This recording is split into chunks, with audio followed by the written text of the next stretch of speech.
नमस्कार मेरे प्रिय साथियों, आप सभी का हायर एजुकेशन वर्ल्ड चैनल को बहुत-बहुत स्वागत है। प्रिय साथियों, आप में से बहुत सारे अभ्यर्थियों के अंदर ये उत्सुकता बनी होगी कि अभी जो जैसा कि आपको मैं अवगत करा दूँ अगर अभी-अभी आप जुड़ रहे हैं और नए व्यूअर हैं, तो प्रिय साथियों आज माननीय सुप्रीम कोर्ट में भी बिहार असिस्टेंट प्रोफेसर संबंधित एक वाद वहाँ पे दायर किया गया था जिसकी आज पहली ही तारीख थी।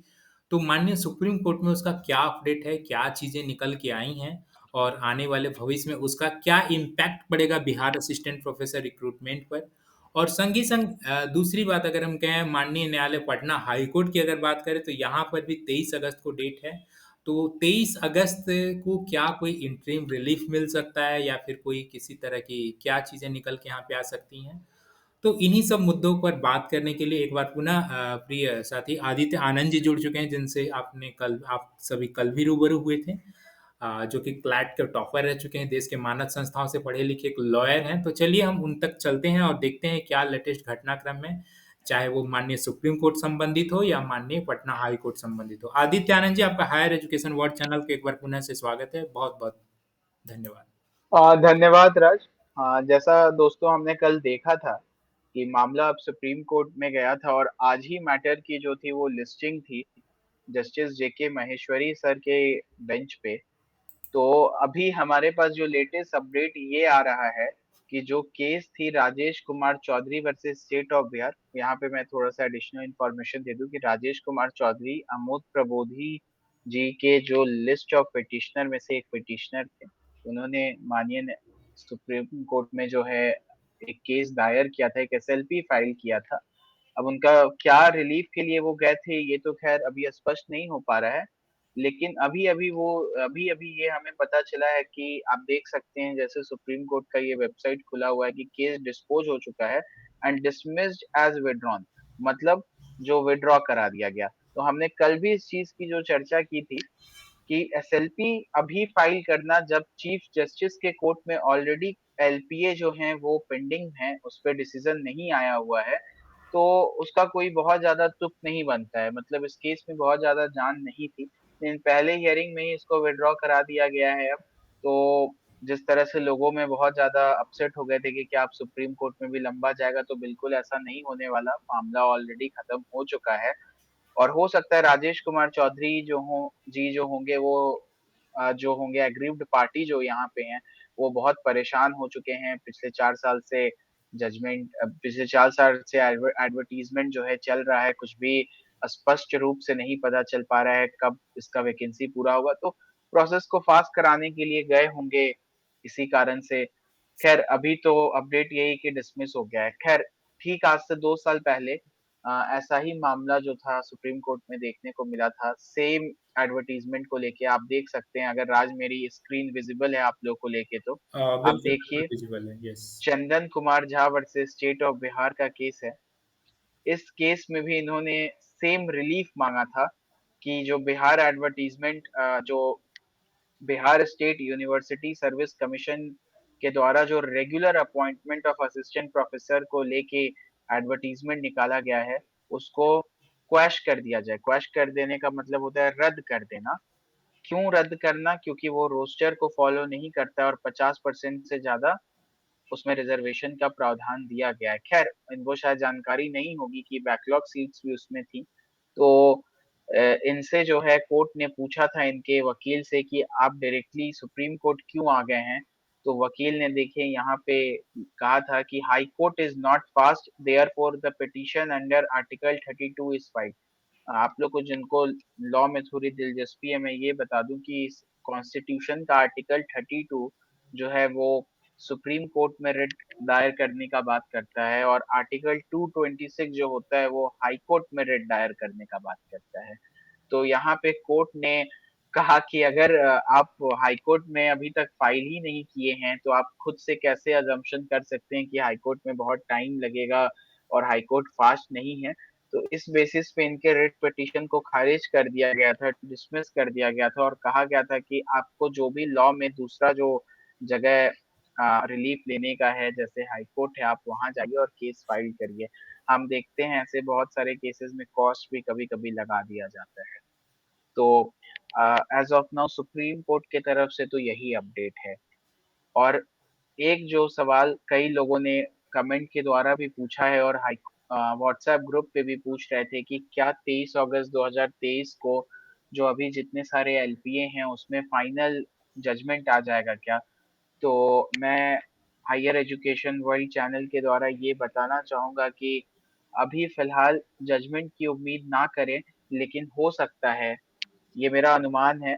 देखिए कोर्ट में कुछ भी मतलब जुडिशियल सिस्टम में कुछ भी प्रेडिक्ट करना बहुत मुश्किल होता है, आप कितने भी बड़े स्टूडेंट ऑफ लॉ रहे हों या सीनियर एडवोकेट रहे हों। लेकिन ये मेरा अनुमान है कि शायद सरकार को कुछ इंटरिम रिलीफ मिल जाए। तो इंटरिम रिलीफ का मतलब ये होता है कि जजमेंट आने के पहले कुछ रिलीफ दे देना। जैसे हो सकता है कि जो इंटरव्यू प्रोसेस है उसको शुरू करा दिया जाए या रोस्टर रिवाइज करने के लिए एक प्रॉपर टाइम फ्रेम बनवा दिया जाए या जो पेंडिंग सब्जेक्ट के जो रिजल्ट जो पब्लिश होने जैसे फिलॉसफी, साइकोलॉजी, इन सब के इंटरव्यू की प्रक्रिया पूरे हुए लगभग-लगभग 6 महीने हो चुके हैं। तो उन सारे सब्जेक्ट्स में जो रिजल्ट अवेटिंग है उसको रिजल्ट को प्रकाशित करके ज्वाइनिंग करा दी जाए। तो हमें कुछ इस तरह का रिलीफ जल्दी ही देखने को मिल सकता है कोर्ट के द्वारा। और जो अभी हाई कोर्ट में एलपी है उसमें मेरी सबको यही राय होगी कि जो दूसरे रिट रिट में केस सरकार ने दूसरे रिट में जो एलपीए फाइल किया जैसे रश्मि दत्ता, पद्म भूषण सिंह, दिगंबर झा जो हैं और एक और थे राजलक्ष्मी जी, उन वो लोग सब कोई अपीयर कर जाएँ। नवीन शंकर पाठक जी ऑलरेडी अपीयर कर चुके हैं और 2 हियरिंग अटेंड कर चुके हैं उनके लॉयर। तो आप लोग भी सब कोई अपीयर 23 के पहले अगर हो सके तो जल्दी-जल्दी कर जाएँ क्योंकि नोटिस सर्व होने के बाद कोर्ट किसी का इंतज़ार नहीं करती है। तो आप भी जाएँ वहाँ पे और अपना जो भी बात है स्पष्ट रूप से रख दें और जिन और हाँ, जो गेस्ट प्रोफ़ेसर जो थोड़ा परेशान थे कि क्या उनकी नौकरी को खतरा है, तो अभी-अभी हमने बिहार सरकार के द्वारा जो है एक नोटिफ़िकेशन देखा जिसमें कहा गया है कि जो प्रोफ़ेसर और एसोसिएट प्रोफ़ेसर के जो खाली रिक्त पद हैं, उन पे भी गेस्ट प्रोफ़ेसर की बहाली कर दी जाए।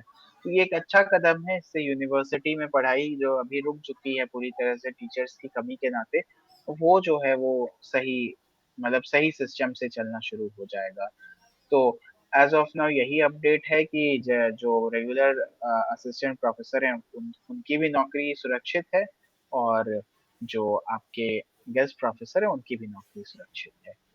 तो बहुत अच्छा जस्टिस पॉइंट ऑफ व्यू से ये बहुत अच्छा है।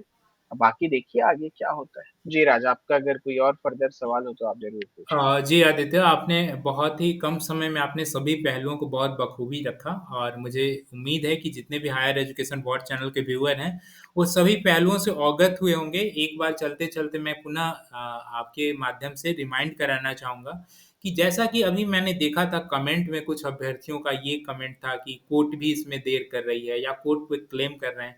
देखिए, अपने देश की पॉपुलेशन इतनी ज़्यादा है, कोर्ट पर इतना बर्डन है कि प्रक्रिया थोड़ी स्लो होना लाज़मी है, लेकिन कई बार प्रक्रिया अभ्यर्थी पक्ष से ही हम आप में से ही कोई अभ्यर्थी जा कर के कोर्ट केस करते हैं और या फिर अगर समय पर हम हाज़िर नहीं होते हैं, तो इस वजह से भी प्रक्रिया डिले होती है। तो जैसा कि अभी आदित्य जी ने जितने भी पिटिशनर का नाम लिया, रश्मि दत्ता एंड अदर्स, तो आप सभी को अभी समय है, 23 अगस्त से पहले जा कर के अपीयर हो लें, अपना-अपना जो भी पक्ष रखना है, वो रख सकते हैं। तो ये सब चीज़ें अगर आप समय से करेंगे तो शायद आने वाले समय में ऑर्डर भी जल्द ही देखने को मिलेगा, जिसकी बहुत लंबे समय से अभ्यर्थियों द्वारा प्रतीक्षा की जा रही है, ताकि प्रक्रिया अनवरत जल्द से जल्द शुरू हो सके। तो फाइनली ये जी, अभी ऐसा हम कह सकते हैं कि आने वाले समय में जो भी इंटरिम रिलीफ अगर देखने को मिलती है, तो ये ही कुछ चीज़ें हो सकती हैं जिसका अभी आदित्य जी ने ज़िक्र किया। तो देखते हैं आने वाले वक़्त में क्या होता है। वैसे कोर्ट और काल के बारे में कहा जाता है कि इसके बारे में कोई पहले से प्रिडिक्ट नहीं कर सकता। ठीक वही चीज़ है, कोर्ट में क्या होगा, कब होगा, ये सब चीज़ें थोड़ा प्रेडिक्टेबल नहीं होती हैं, लेकिन फिर भी यथासंभव जो हम लोगों को ऐसा प्रतीत हो रहा था, वो आपके समक्ष चीज़ों को रख दिए हैं। आने वाले समय में जो भी अपडेट होगा आपको हायर एजुकेशन वर्ल्ड चैनल पे मिलते रहेगा और एक चीज़ और मैं कहना चाहूँगा अगर आपके कोई लीगल सुझाव होते हैं या फिर किसी भी प्रकार की दुविधा होती है या कोई भी चीज़ होते हैं, आप कमेंट सेक्शन में उसे ज़रूर डाला करें। आपके सभी कमेंट को बखूबी पढ़ा जाता है और आने वाले समय में जो नेक्स्ट वीडियो बनता है, उसमें आपके कमेंट को ध्यान में रखकर ही वीडियो बनाया जाता है। तो आप कमेंट ज़रूर उसमें जो भी आपको यथोचित लगे किया करें। और संग-संग एक चीज़ मैं और देखता हूँ, आप अपने तक तो जानकारी देख लेते हैं, सुन लेते हैं, लेकिन अन्य जो इच्छुक हों, जो जानने के लिए बहुत ज़्यादा उनको सूचनाएँ नहीं उपलब्ध हो पा रही, उन तक भी इस वीडियो को कम से कम शेयर किया करें ताकि वो भी सूचनाओं से अवगत हो सकें। तो मुख्य रूप से आप इस वीडियो में जो भी आपके मन में कौतूहल थे, उम्मीद है कि आप ज़रूर उससे अवगत हुए होंगे और आने वाले समय में क्या घटनाक्रम और देखने को मिल सकती है, आप इस पे बने रहें, सभी सूचनाएँ उपलब्ध होती रहेंगी। और आज ये एक चीज़ आपके लिए अच्छी चीज़ निकल के आई, जो आपके मन में ये भय था कि सुप्रीम कोर्ट नाम का जो हडल है, आने वाले समय में और देखने को मिल सकता है और पेचीदगियाँ आ सकती हैं। तो ये आज हडल आप देख रहे हैं कि जैसा कि आदित्य जी ने भी बताया कि वो टल चुका है। 2021 में भी कोई अभ्यर्थी गए थे केस करने, वो भी डिस्पोज़्ड कर दिया गया था और आज भी डिस्पोज़्ड कर दिया गया है। और जैसा कि बार-बार ये कहा जा रहा है कि मुख्य रूप से इसमें जो पिटिशनर और पार्टी रह रहे हैं, अमूमन गेस्ट टीचर रह रहे हैं, क्योंकि उनको ऐसा लग रहा है कि अगर मान लीजिए परमानेंट की नौकरी ये असिस्टेंट प्रोफ़ेसर की नियुक्त हो जाती है, तो उनकी नौकरी से उन्हें हाथ धोना पड़ सकता है। लेकिन जैसा कि अभी-अभी आपने हायर एजुकेशन वर्ल्ड चैनल पर भी देखा होगा कि अभी एक गवर्नमेंट की तरफ से जीएडी जनरल एडमिनिस्ट्रेशन डिपार्टमेंट की तरफ से एजुकेशन डिपार्टमेंट की तरफ से जो पत्र जारी किया गया है जिसमें प्रोफेसर एसोसिएट प्रोफेसर के पद को अगर वो रिक्त हैं तो उनका पद समेकित रूप से गेस्ट टीचर के रूप में समेकित किया जाए।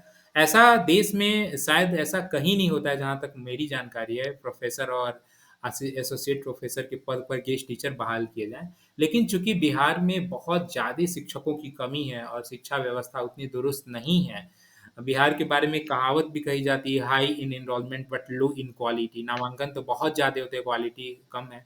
तो उसमें गुणवत्ता सुधार लाने के लिए अभी नैक ग्रेडिंग की ही देखी जाए तो हाल के दिनों में आप अखबारों में पढ़ते हैं, नैक ग्रेडिंग के मामले में भी बिहार के विश्वविद्यालय, कॉलेजेस बहुत पीछे हैं।